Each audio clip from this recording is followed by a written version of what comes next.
क्या आपके साथ ऐसा होता है कि आपका बच्चा आपसे बात करना चाह रहा है, लेकिन आपको उसकी बात समझ में नहीं आ रही? बहुत सारे पेरेंट्स मुझसे ये सवाल पूछते हैं कि हमारे बच्चे की ज़बान जो वो कह रहा है हमसे पूछ रहा है, हमें समझ नहीं आ रही, हम क्या करें? आज का एपिसोड इसी टॉपिक पर है। आइए इस पे रोशनी डालते हैं। अस्सलाम वालेकुम नाज़रीन, मैं हूँ आपकी होस्ट नौशीन मुश्ताक, एक स्पीच लैंग्वेज पैथोलॉजिस्ट और ये है एसएलपी अवेयरनेस ड्राइव। इसमें हम इस प्रोग्राम में हम रोशनी डालते हैं स्पीच थेरेपी टेक्निक्स पे और कैसे हैंडल करना है उन बच्चों को जिनको बोलने का इशू है, जो बोल नहीं सक रहे हैं और इसकी वजह से पेरेंट्स हैं वो परेशान हैं। तो मैं एज़ अ स्पीच थेरेपिस्ट आप लोगों को गाइड करती हूँ और आज एक बहुत ही सीरियस मैटर पे हम बात कर रहे हैं जो कि यकीनन बहुत सारे पेरेंट्स के साथ हो रहा है कि उनके बच्चे जब उनसे बात कर रहे होते हैं, तो उन्हें समझ में नहीं आती कि वो अपनी किसी और ज़बान में बात कर रहे होते हैं। हम कहते हैं पता नहीं इसने कौन-सी ज़बान सीख ली है, ना ये उर्दू है, ना ये इंग्लिश है, ये तो चाइनीज़ बोल रहा है। तो अक्सर ऐसा होता है कि पेरेंट्स घबरा जाते हैं और उनकी बात को इग्नोर कर देते हैं और इस तरह से बच्चे की और पेरेंट्स की फ्रस्ट्रेशन लेवल बढ़ जाता है और बिहेवियरल इश्यूज़ शुरू हो जाते हैं। ये होता कब है? ये होता तब है जब बच्चे को एक्सपोज़र मिल रहा होता है लैंग्वेज का, यानी कि वो लैंग्वेज एनहांसमेंट की तरफ जा रहा होता है, लेकिन उसको समझ में नहीं आती कि इसको एप्रोप्रिएट या सही वे क्या है उसको इस्तेमाल करने का और वो अपने मुँह में जो भी लफ्ज़ आ रहे होते हैं, उनको बोल के अपनी बात समझाने की कोशिश कर रहा होता है। पहले मैं आपको ये एक तरफ तवज्जो दिलाना चाहूँगी कि एक पिरामिड होता है, मैं उस पिरामिड में कुछ लेवल्स होते हैं, उन लेवल्स को अबूर करने के बाद बच्चा एक्सप्रेसिव लैंग्वेज की तरफ आता है, यानी बोलने की तरफ आता है। अगर आपका बच्चा ऐसी आवाज़ें निकाल रहा है जिससे उससे आपको उसकी बात समझ में नहीं आ रही, लेकिन वो अपनी बात आपसे कहना चाह रहा है, तो सबसे पहली बात तो ये है कि आप लोगों को फिर भी शुक्र करना चाहिए कि अल्हम्दुलिल्लाह कि वो स्टेज वो उन्होंने कवर कर ली है, जिसको मैं इंशाल्लाह अगली एपिसोड में एक्सप्लेन करूँगी। उसको मैं आपसे शेयर कर लेती हूँ उस पिरामिड को, फिर हम उस पे रोशनी मज़ीद डालेंगे। लेकिन उन स्टेजेस को कवर करने के बाद वो एक्सप्रेशन की तरफ आ चुका है।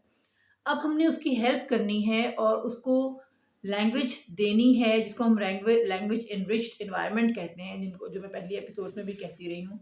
चाहे वो बच्चे कॉक्लियर इम्प्लांट के हैं, चाहे वो बच्चे डिलेड स्पीच के साथ हैं या ऑटिस्टिक बच्चे हैं, कोई भी हो, किसी के साथ भी ये प्रॉब्लम हो सकती है कि वो बच्चे जब बोल रहे होते हैं तो उनकी बात जार्गन्स की शक्ल में होती है, क्लियर नहीं होती है और अगर वो कोशिश भी कर रहे हो तो उनकी बात हम वो अपनी बात समझा नहीं पा रहे होते हैं, लफ्ज़ कोई भी मैच नहीं कर रहा होता, तो हमें क्या करना चाहिए? उसके लिए 4 चीज़ें मैं आपको बताऊँगी। सबसे पहली चीज़ है कि आपने जो सबसे इम्पोर्टेंट है कि आपने रिस्पॉन्ड करना है। रिस्पॉन्ड करना इसलिए ज़रूरी है क्योंकि एटलीस्ट बच्चे को ये समझ में आए कि मेरी बात पेरेंट्स को समझ आ रही है। जब आप ये शो करते हैं कि तुम क्या कह रहे हो? मुझे समझ में नहीं आ रही, तो वो फ्रस्ट्रेशन लेवल बढ़ जाता है। आपने रिस्पॉन्ड कैसे करना है? आपने उसकी सिचुएशन देखनी है। फॉर एग्ज़ाम्पल एक सिचुएशन है, एक बच्चा अ, उसने देखा कि माइक्रोवेव में माँ ने खाना रखा है, ठीक है? और माइक्रोवेव की आवाज़ आई है टिंग-टिंग। बच्चा बोल नहीं सकता है लेकिन माँ को इशारा से कह रहा है टिंग-टिंग। अब माँ कह रही है तुम क्या कह रहे हो? तुम क्या कह रहे हो? हालाँकि या उसका दूध पड़ा है या उसका कोई खाना पड़ा है उसके अंदर माइक्रोवेव में, जो अमूमन पेरेंट्स करते हैं और बच्चा इशारा भी दे रहा है, तो एकदम पेरेंट्स ने कहा क्या कह रहे हो? समझ नहीं आ रही, क्या कह रहे हो? सही से बोलो। तो वो घबरा जाएगा, वो नेक्स्ट टाइम ट्राई नहीं करेगा। आपने उसके कॉन्फिडेंस को शट डाउन नहीं करना और उसको मतलब उस सिचुएशन को बहुत अच्छे से समझना है। आपने अपने स्मार्टली इस चीज़ को डील करना है और आपको खुद ही समझ में आ जाएगी कि बच्चा क्या कहना चाह रहा है। एक दफ़ा उससे और पूछें, अगर वो बोल रहा है और आप फिर भी नहीं समझ में आ रही तो आप सिचुएशन के हिसाब से रिस्पॉन्ड करें। ठीक है ना? अच्छा, अब इस रिस्पॉन्ड करना तो एक बहुत ही इम्पोर्टेंट फैक्टर है। उसके साथ ही एक और टेक्नीक है नरेट करना। नरेट करने का मतलब है कि उस चीज़ को बयान करें, सिचुएशन को। सपोज़ बच्चे को नहीं पता कि मैंने क्या बताना था और क्या अल्फ़ाज़ यूज़ होने थे।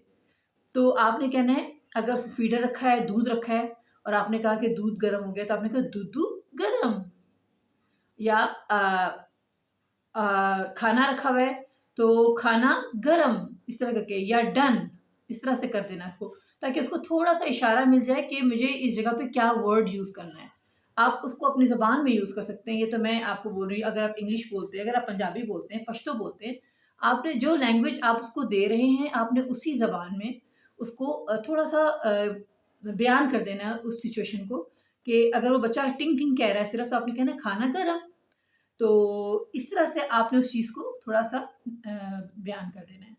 अच्छा, ये 2 टेक्निक्स हो गई, तीसरी है मॉडल करना। अगर एक बच्चा गलत बोल रहा है लफ्ज़, जैसे आपको समझ में नहीं आई है, कोई डॉगी है बाहर है, वो बच्चा डॉगी को गॉगी बोल रहा है, या कोई मतलब उसकी आर्टिकुलेशन एरर है या ग्रामेटिकल एरर है, उसमें आपने ग्रामर की कोई गलती है, तो उसमें आपने क्या करना है, आपने मॉडल करके उसको ठीक कर देना है। अगर वो कह रहा है मम्मम चाहिए, मम्मम दे दो, तो मम्मम जो है वो पानी को कहते हैं, तो आप कहें पानी ले लो, उसको सही करके बताएँ, ठीक है? ताकि उसको मॉडल करके आप बताएँगे तो उसको समझ में आएगी कि मैंने बच्चों के साथ बच्चों वाली ज़बान में बात करने की बजाय बच्चों के साथ बड़ों की ज़बान में अगर बात की जाए, जो उनको लैंग्वेज देनी है एग्ज़ैक्टली वही वर्ड्स बोले जाएँ, तो बच्चे जल्दी पिक कर लेते हैं। उसी सिचुएशन में अगर आपने बच्चे ने बोला टिंग टिंग, और माइक्रोवेव जो है उसको मतलब उसमें ही मतलब बन गया है, खाना गर्म हो गया है, तो आपने उसको मॉडल करके बताया, माइक्रोवेव ओपन, खाना गरम, शॉर्ट फ्रेजेस में उसको थोड़ा-सा बताना है। अगर उसने सेंटेंस में कोई मिस्टेक की है, जैसे वो कोई चीज़ बोल रहा है कि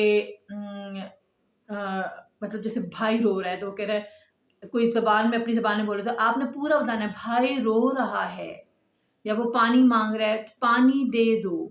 पूरा मॉडल करके बताएँगे, ताकि वो उस चीज़ को अंडरस्टैंड करे कि उस वक़्त उसने ये वर्ड बोले थे, और उसके लिए फिर वो आसान हो जाएगा।